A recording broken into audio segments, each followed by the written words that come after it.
Ya. Ahí está grabando, parece que habló Claudio, ¿verdad? Sí, profe. Ya. Y Claudio, vamos a grabar esta clase cuando revisemos probablemente los casos el caso que vamos a revisar primero a nivel formativo y después, bueno, después el otro, da lo mismo que es el que hacen ustedes, que analizan ustedes y después mandan. Eh, pero ahí es más complicado, déjame.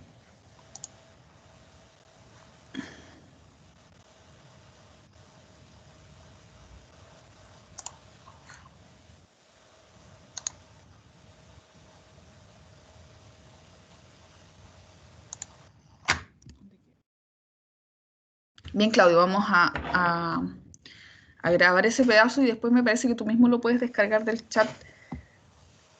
Sí, sí me queda disponible para descargar eso. Sí, ya, Ya, pues, muchas gracias. ok. Bien, entonces chicos, esta labor que estaba enmarcada y que sigue estando más bien enmarcado como en esta petición de ir a hacer psicoterapia en las escuelas, particularmente a quién, ¿cierto? A este niño considerado como el niño problema, ¿cierto? Em, es un poco el rol que se definió equivocadamente o tradicionalmente desde la demanda de las escuelas a los psicólogos, ¿ya? En el fondo era como tener una especie de box, así como si estuviéramos en consulta particular o en un centro de salud, y ahí se nos derivaban estos niños problemáticos, ¿cierto? Y que estaba orientado efectivamente a todos los niños que se salían o que escapaban un poco de la norma, ¿cierto? Entendido como el niño que causaba problemas dentro de la sala, que tenía problemas conductuales o que no lograba ciertos determinados objetivos de aprendizaje, ¿ya? Eh, en este sentido, ¿cierto? Ese rol eh, sigue estando muy enmarcado en este enfoque homogeneizador, ¿cierto? Esto que teníamos como gran objetivo en el inicio de la escuela moderna, ¿cierto? Hace ya varios siglos atrás, cuando emerge la escuela como institución en las sociedades occidentales, y ese rol, entre comillas, de que todos sean iguales y que todos rindan igual y que todos se comporten igual, ¿cierto? Sigue estando puesto en esta lógica más bien homogenizadora, ¿ya? Eh, ignorando, entre comillas, la diversidad y la heterogeneidad de alumnos que pueden existir dentro de las escuelas, y además es un enfoque centrado en el déficit, ¿ya? En el sentido de que solo la labor del psicólogo se vislumbra dentro de elementos que son deficitarios, ¿ya? Esto que nos ha costado mucho, entre comillas, avanzar o salir de ese rol, porque efectivamente en la escuela no se puede hacer psicoterapia, porque la escuela tiene ciertos cánones y ciertos elementos, incluso desde cómo se organiza la lógica de las clases, ¿cierto? Donde yo entiendo que no se puede hacer psicoterapia. Por ejemplo, si alguien necesita efectivamente un proceso psicoterapéutico, no puede irse de vacaciones enero y febrero, ¿ya? Eh, además, dentro de la lógica, por ejemplo, si yo le quiero hacer psicoterapia a un niño, porque son niños y adolescentes los que van a la escuela, no puedo estar sacándolo de las clases para ir a hacerle psicoterapia, ¿ya? Además, ese niño tiene que asistir a procesos psicoterapéuticos acompañado de sus padres, ¿ya? De sus tutores, de sus padres, de su familia. Por lo tanto, se entiende que en la escuela no se hace psicoterapia y no corresponde hacer psicoterapia ni desde lo ético ni desde lo legal, ¿ya? Porque incluso la misma lógica programática de la escuela eh, es contradictorio con hacer psicoterapia en ese espacio, ¿ya? Imagínate un niño, cuando uno un poco va a psicoterapia, por ejemplo, si tú llevas a tu niño a psicoterapia, pensemos que de repente son procesos súper intensos desde lo emocional, ¿ya? Entonces, imagínate un niño que está afrontando un duelo, por ejemplo, que se le murió uno de los padres, o que está afrontando cualquier tipo de proceso psicoterapéutico donde hay que ir asumiendo ciertos procesos que son intensos, ¿ya? Intensos en lo emocional, en la vivencia, en la subjetividad. Entonces, en el fondo te saco de la clase de matemática, ahora vas a estar una hora con el psicólogo, tratando temas de duelo, porque hace un mes se te falleció tu papá, y luego suena la campana y tienes que salir, ¿cierto? Un poco con la cara llorando, ¿cierto? Con la cara en llanto, lleno de lágrimas, y ahora cambias el switch y tienes que insertarte a la siguiente clase, que es lenguaje, y tienes que rendir bien, porque estás en la clase de lenguaje. Entonces, incluso cómo se articula, ¿cierto? La dialéctica que tiene cada espacio es inapropiado, es inoportuno, ¿cierto? Yo no puedo establecer objetivos terapéuticos de una terapia psicológica, ya entendiendo lo que se hace en terapia psicológica, por qué podría llegar un niño a terapia psicológica o a terapia familiar más bien, no lo puedo levantar desde la escuela. ¿Ya? En la escuela se pueden levantar otros procesos, ¿ya? No implica que yo no pueda efectivamente atender alumnos en la individualidad, quizás en una salita o en un espacio privado de la escuela. Eso se hace y se debe hacer cuando sea necesario. Si un niño está descompensado, si está apenado, ¿cierto? Si está triste, efectivamente necesita contención, ¿cierto? Una persona que lo acoja, que converse un rato con él, ¿cierto? Que le haga contención emocional, pero yo no me puedo hacer cargo de un proceso terapéutico. Sí, también se pueden hacer sesiones de consejería, que es el counseling, y eso sí también se hace desde la escuela, pero tiene otro objetivo, tiene otros focos, ¿ya? Sin embargo, además de eso, ¿cierto? Y sin caer, evidentemente, en hacer psicoterapia en la escuela, mucho menos psicoterapia familiar, ¿cierto? También con los padres se trabaja, por supuesto que se trabaja. Una parte importante de la labor del psicólogo de la escuela es trabajar a nivel de padres y apoderados, pero nuevamente, no haciendo psicoterapia, ¿ya? Mecanismos de orientación, psicoeducación, ¿cierto? Hay muchas cosas, de hecho uno puede trabajar de manera muy intensiva con los padres de los alumnos en la escuela, pero no citándolos a terapia. Si esa familia, si ese niño, si esos padres necesitan psicoterapia, tendrán que buscar ayuda o uno los deriva o los orienta a que busquen espacios más clínicos, ¿cierto? Ya sea en el consultorio, en el hospital o si pueden pagar un psicólogo clínico, ¿cierto? Tendrán que hacerlo a la medida de las posibilidades, pero eso no se debe hacer desde la lógica escolar porque incluso se transgreden ambos espacios, ¿cierto? Se transgrede, por un lado, lo que se está haciendo en la escuela, los objetivos que tiene la asistencia escolar y si lo hago ahí también se transgreden ciertos elementos de psicoterapia también si la estoy tratando de gestar en la escuela, ¿ya? Por lo Profe, tanto, sí. le hago una consulta. ¿Psicólogo escolar es lo mismo que psicólogo educacional o diferente? eh, la labor del psicólogo escolar se desprende de la psicología educacional, ¿ya? Algo de eso hablábamos, no sé si eh, pudiste estar en la primera clase, me parece, sí que ahí hablamos un poco de eso, en estos campos disciplinares, ¿cierto?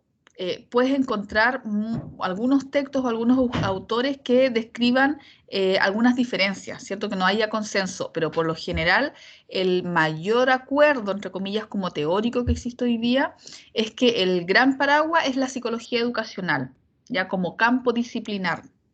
Y dentro de la psicología educacional hay distintas labores más específicas que están incluidas dentro de la psicología educacional. Una de esas es la psicología escolar, que es un poco la labor eh, de un psicólogo que trabaja directamente con el alumnado, con la familia y con los docentes de ese establecimiento, ¿ya? Diferenciándolo, por ejemplo, de una labor más tipo gestión, por ejemplo, un psicólogo que eh, toma el rol de orientador, ¿ya? Los orientadores en la mayoría de las escuelas forman parte de los equipos directivos. Por lo tanto, ahí también sería un psicólogo educacional que probablemente va a tener formación en psicología educacional, ya sea a través de un diplomado o un magíster, probablemente hizo una especialización en el área educativa, por lo tanto, tiene entre comillas esta especialidad de psicólogo educacional, pero en ese establecimiento está asumiendo más bien una labor de la gestión educativa. No podríamos llamarlo psicólogo escolar porque a lo mejor no está atendiendo directamente niños, ni haciendo la labor o apoyo en aula o a los profesores o a los apoderados, sino que está en un rol más bien de gestión, pertenece al equipo directivo. De hecho, hoy día hay psicólogos que son directores de colegio, ¿ya? O hay psicólogos, por ejemplo, educacionales que se han especializado en psicología educacional y que no trabajan en colegios, trabajan, por ejemplo, en las secretarías regionales ministeriales, también a cargo de elementos más bien de gestión pública a nivel educativo, ¿ya? Ahora, ¿cuál es el paraguas? ¿Cuál es el consenso respecto a eso? Que el gran paraguas es la psicología educacional y de ahí se van como desprendiendo roles o funciones más específicos, ¿ya? Como lo es la psicología escolar, la gestión educativa, eh, o psicólogos que trabajan en las ATE, ¿cierto? En estos organismos técnicos pedagógicos, haciendo asesoría técnico-educativa, ¿ya? Entonces, por lo general, la psicología escolar cae dentro de la psicología educacional, ¿ya? Bien, Gracias. súper. Eh, ¿Cuál es el tránsito entonces que le hemos ido dando y que efectivamente se ha transitado, ¿cierto? Se ha avanzado en entender este rol más bien como reduccionista, más acercado a lo netamente clínico, ¿cierto? Ha ido avanzando, ¿cierto? A estas ópticas, ¿ya? Donde el rol del psicólogo educacional tiene más bien un rol como mediador de los procesos de enseñanza-aprendizaje, ¿cierto? Entendiendo el proceso de enseñanza-aprendizaje, no solamente lo que el alumno aprende en las asignaturas, ¿cierto? Sino que el proceso de enseñanza-aprendizaje entendido globalmente como todo lo que se gesta en un proceso escolar, ¿cierto? Que involucra a los distintos miembros de la comunidad educativa, ¿ya? Por lo tanto, ahí entendemos que el rol hoy día y la visión actual, ¿cierto? Ese tránsito que se ha ido dando de a poco en la figura del psicólogo educacional es mucho más amplio que esto, ¿cierto? Que atender clínicamente al alumno problema, sino que hay muchos ámbitos de acción, se ha ido diversificando la labor del psicólogo educacional, que es un poco lo mismo que le respondía recién a la compañera, donde se hace desde trabajo colaborativo e interdisciplinar con otros organismos fuera del colegio, con las OPD, las derivaciones a los centros clínicos cuando corresponda, etcétera, etcétera, o incluso gestión a nivel comunitario, ¿cierto? Si me tengo que conseguir, no sé, una cancha de fútbol, porque con el profesor de educación física vamos a levantar un campeonato deportivo interescolar, ¿cierto? Todas las gestiones que habrá que hacer ahí, todo lo que tiene que ver con la formación y educación socioemocional, que es un ámbito potente hoy día, todas las labores que se desprenden de la gestión institucional, ¿cierto? Si estoy ocupando algún rol en la línea más directiva, la intervención en el aula directamente como apoyo al profesor, la coordinación con otros sectores, ¿cierto? Ámbitos de sexualidad, afectividad, talento académico, la educación cívica, la estimulación cognitiva, orientación vocacional, intervención general con toda la comunidad educativa. A lo mejor no solamente voy a trabajar con los alumnos, sino que voy a trabajar con los apoderados, con los asistentes de la educación. Poder ir a hacer, por ejemplo, una intervención comunitaria a la plaza que queda cercana al establecimiento, ¿ya? Trabajar factores de riesgo, factores protectores, todo lo que tiene que ver con necesidades educativas especiales, es un ámbito también fuerte, que es lo que yo les comento que vamos a revisar en el segundo semestre, y todo lo que es convivencia escolar hoy en día, que es lo que vamos a pasar a ver ahora, y eso más bien desde un enfoque, desde un paradigma, ¿cierto? Más bien centrado en un enfoque inclusivo, en un modelo inclusivo, ahí también hay una ley de inclusión, ¿cierto? Desde un enfoque más bien formativo y orientado hacia los recursos más que solo en el déficit, ¿ya? Por lo tanto, desde acá hoy día, desde esta mayor diversidad y amplitud, es de donde se está gestando la labor del psicólogo educacional hoy día en Chile, ya los distintos establecimientos escolares. Así vamos a entender algunas principales áreas de desempeño que están muy ligadas a lo que yo comentaba recién, ¿cierto? El rol de este psicólogo o psicóloga educacional por lo general en las escuelas, lo más común, lo más prevalente es que tome alguno de estos roles, ¿ya? Están asumiendo por lo general también los roles de orientador o orientadora, que era un rol que por lo general lo tomaban los docentes, los pedagogos de formación, ¿ya? Hoy día cada vez más son psicólogos también los que asumen ese rol dentro de las escuelas y en la mayoría de las escuelas ese rol, como yo decía, es parte del equipo directivo, ¿ya? Junto con el UTP, el inspector general, y el director del establecimiento, ¿ya? Y también hay ciertas normativas ministeriales que orientan cuáles son las áreas de desempeño, los roles y funciones que tiene un orientador dentro de una escuela, ¿ya? Ahí la labor está orientada más específicamente a nivel de los alumnos, particularmente lo que se hace a nivel de orientación escolar, orientación profesional y orientación vocacional, ¿ya? Luego la labor del psicólogo, particularmente los proyectos de integración escolar que se rigen por el decreto 170, que esto es lo que vamos a ver el segundo semestre, ¿ya? Particularmente qué se aborda desde ese decreto en el rol del psicólogo y de otros profesionales que también integran los PIE, son las necesidades educativas especiales, ¿ya? Y de acuerdo a lo establecido en Chile, lo que el Ministerio define como necesidades educativas especiales de tipo permanente y de tipo transitoria, ¿ya? Ahí hay un error que nunca siempre lo voy a cambiar y no lo cambio. Es NEE, ¿ya? No es NNE, es NEE. Necesidades educativas especiales permanentes y necesidades educativas especiales transitorias. Luego, el psicólogo que también se enmarca en la ley CEP. ¿Ya? La ley CEP es esta ley que comentábamos recién que define fondos o una subvención extra, ¿cierto? Una subvención escolar preferencial a los alumnos que caen o que tienen esta categoría, entre comillas, de alumnos prioritarios porque pertenecen al 80% más pobre de la población a través de esta a través de este cruce de datos a nivel interministerial, ¿ya? Que es lo que nos llega a través del IBE a cada establecimiento público, ¿ya? Se rigen efectivamente a través de la ley CEP y lo que se estipula en la ley CEP y está definido a través de este IBE, ¿cierto? A través del índice de vulnerabilidad escolar que le llega a cada establecimiento. Y ahí particularmente la atención está focalizada en alumnos prioritarios o alumnos preferentes y como ya lo he comentado anteriormente, eso está definido entre muchos otros factores, pero el que está más a la base es el nivel socioeconómico de la familia, ¿cierto?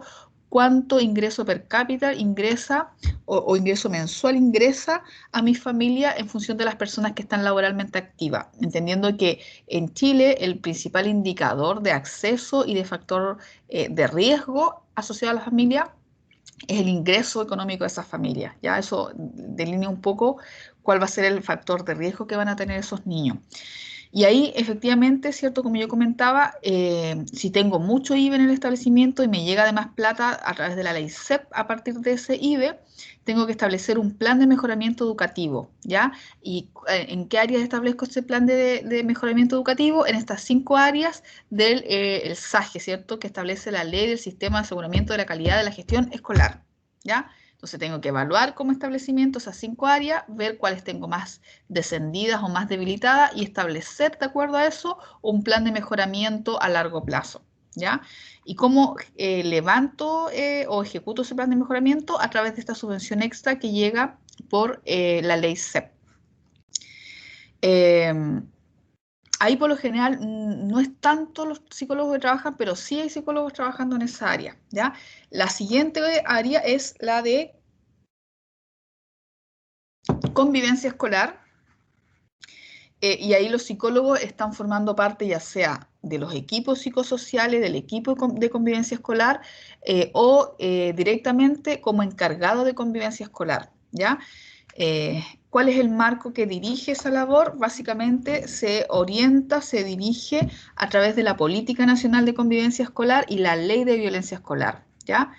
Y ahí el marco de acción está dirigido a toda la comunidad educativa y se establece a través de un plan de gestión en convivencia escolar o un plan de intervención en convivencia escolar, ¿ya? Y en esto lo vamos a focalizar, vamos a revisar algunos elementos fundamentales de este rol, porque hoy día efectivamente es un área que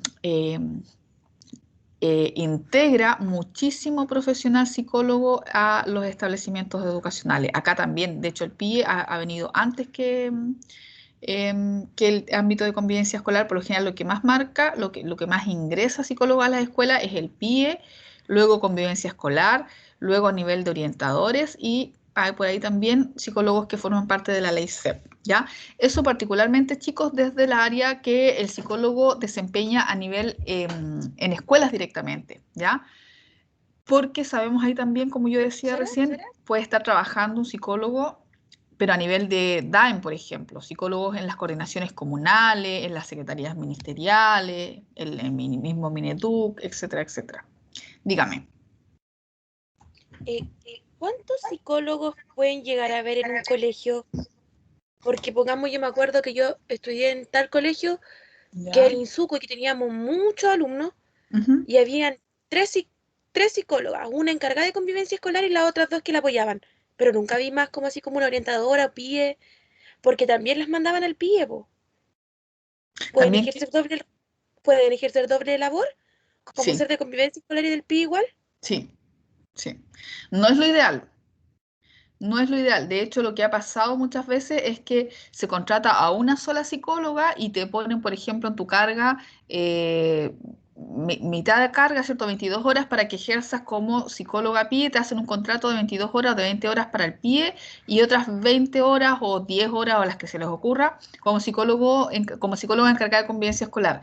Eso ocurre, no es lo óptimo, porque lo óptimo es que un solo psicólogo se haga cargo, ¿cierto? No se duplique la labor, ¿cierto? Porque pasa esto que tiene que ver como con la duplicidad de roles, ¿ya? Así como, bueno, pero hoy día estoy, no sé, dos alumnos están peleando en el patio, los voy a intervenir, ¿cierto? No puedo dejar ahí que se golpeen.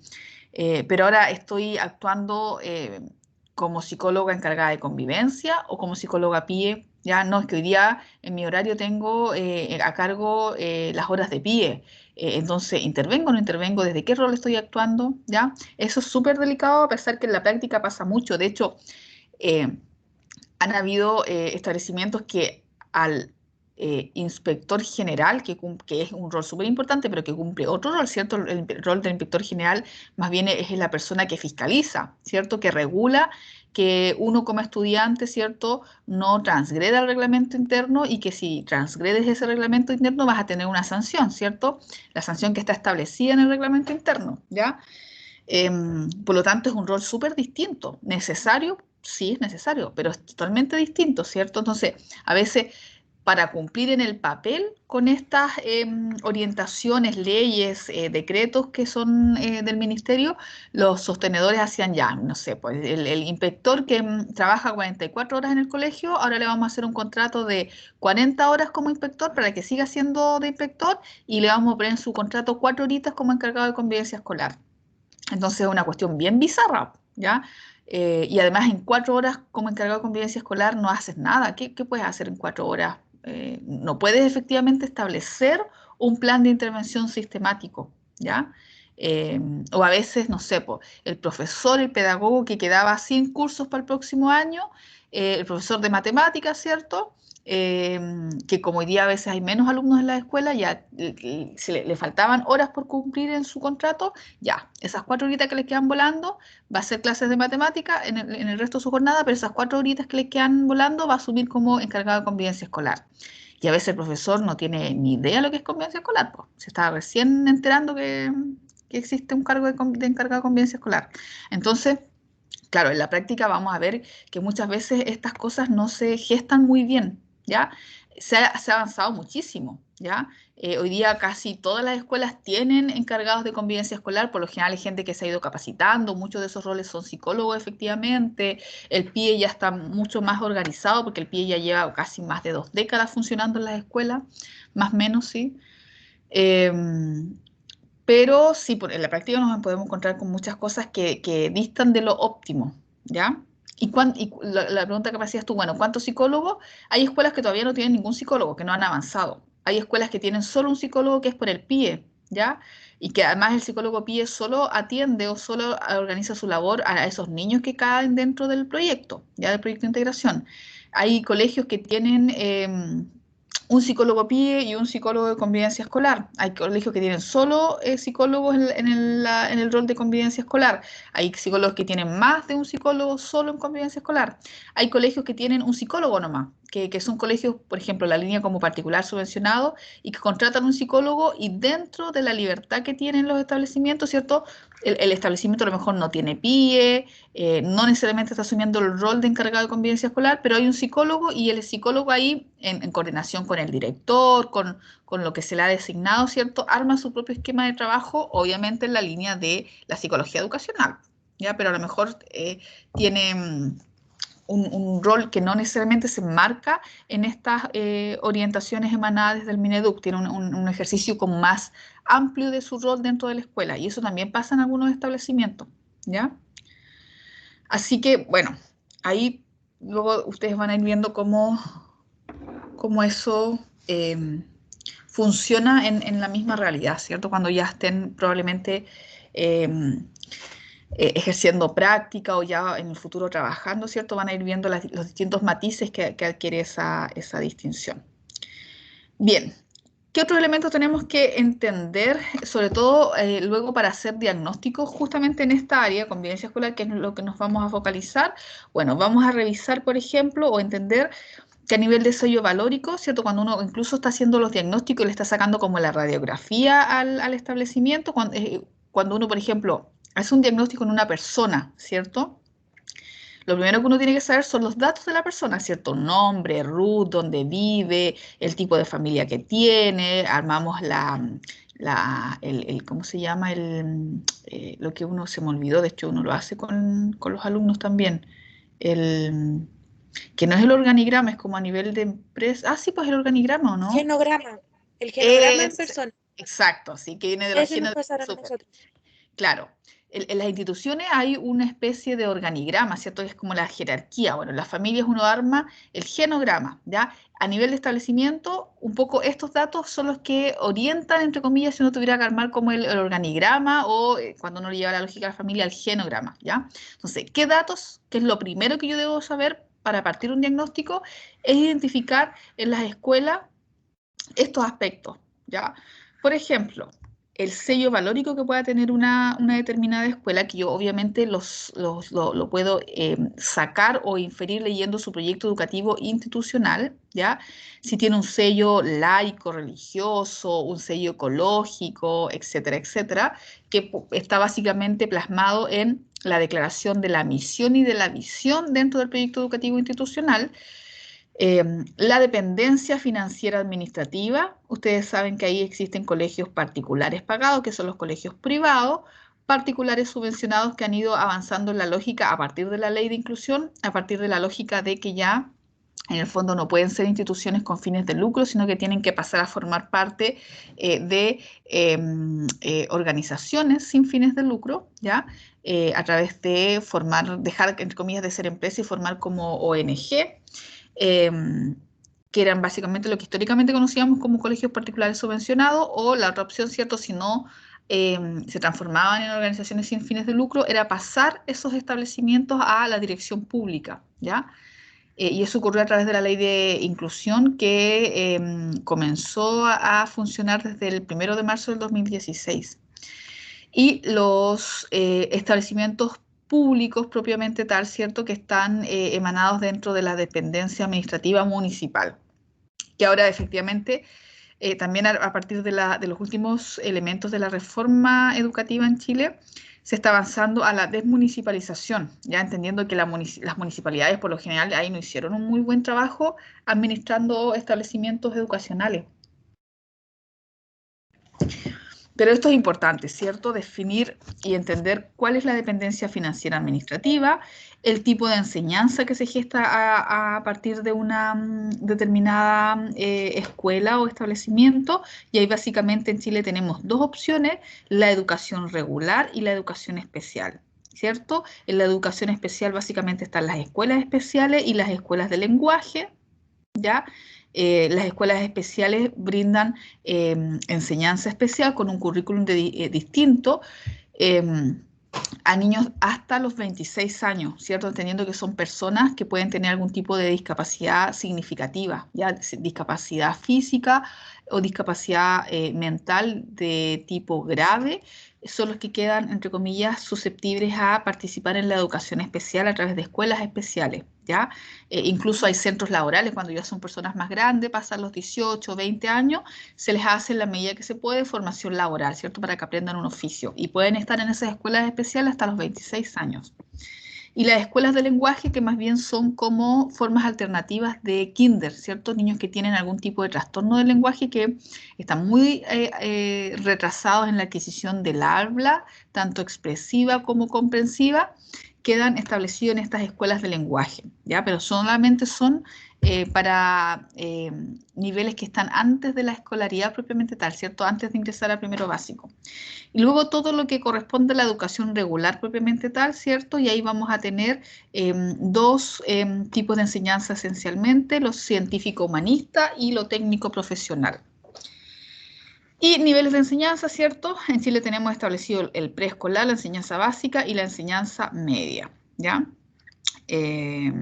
Bien, esto es lo primero que uno saca casi como por diagnóstico y de ahí para abajo ya luego desarrolla diagnósticos más particulares en ámbitos particulares también, ya que es lo que vamos a hacer en convivencia escolar.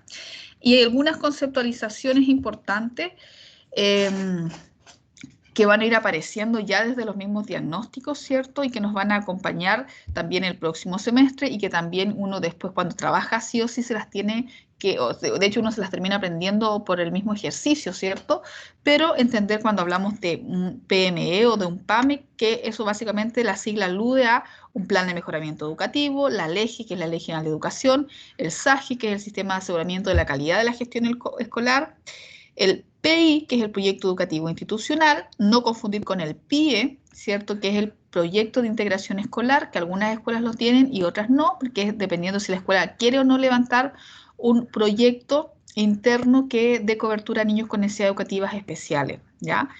GEC, jornada escolar completa, el IBE, el índice de vulnerabilidad escolar, la SEP, ¿cierto? Que es la Ley de Subvención Escolar Preferencial, NSE, cuando estemos hablando de NSE, es el nivel socioeconómico de las familias o de los alumnos, y NEE, ¿cierto? Necesidades educativas especiales, ¿ya? Por lo menos deberíamos manejar estas siglas, ¿cierto? Porque por lo general uno, como es tanta verbalización, ¿cierto?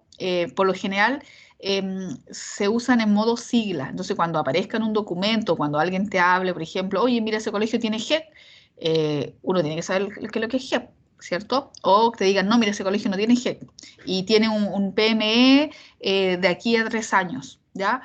Uno tiene que entender a qué se refiere esa sigla y ya algunos de estos elementos los vamos a visibilizar también en el diagnóstico de convivencia escolar. Ahora, estos son algunos, ¿cierto? Hay muchos otros elementos que después uno en el trabajo mismo en escuelas se termina de empapar y de aprender muchos otros elementos, mucho tecnicismo asociado a la labor educativa en los espacios escolares. Bien, chicos, bueno, y ahí, ¿cierto?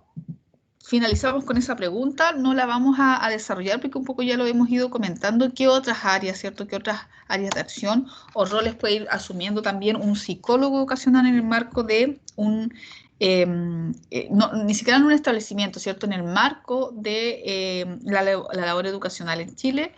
Ahí, como yo les he ido comentando, ¿cierto? Hay muchas otras áreas también, ¿cierto? No solamente trabajar como psicólogo dentro de una escuela necesariamente. Bien, chicos, ¿dudas hasta ahí? ¿Dudas, consultas, comentarios? ¿No? Bien. Ahora entonces nos vamos a ir de lleno a lo que es convivencia escolar y violencia escolar, ¿ya? Son las...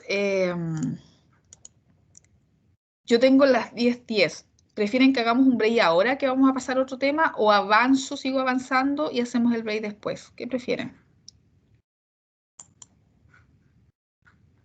¿O les da lo mismo? ¿Ahora? Para reanimarnos un poco, ya. Hagamos un break de 30 minutos. Yo voy a aprovechar también de ir a comerme un pancito para ingresar glucosa a mi cuerpo.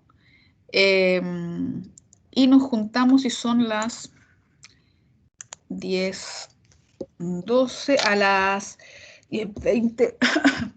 Perdón. 20, 30, 40. Sería como un cuarto para las 11. Sí. Yo tengo las 10:12, volvamos a las 10:42 más o menos. Ahí más o menos hay unos 30 minutitos de receso, ¿ya? Bien, chicos. Unos 30 minutos y retomo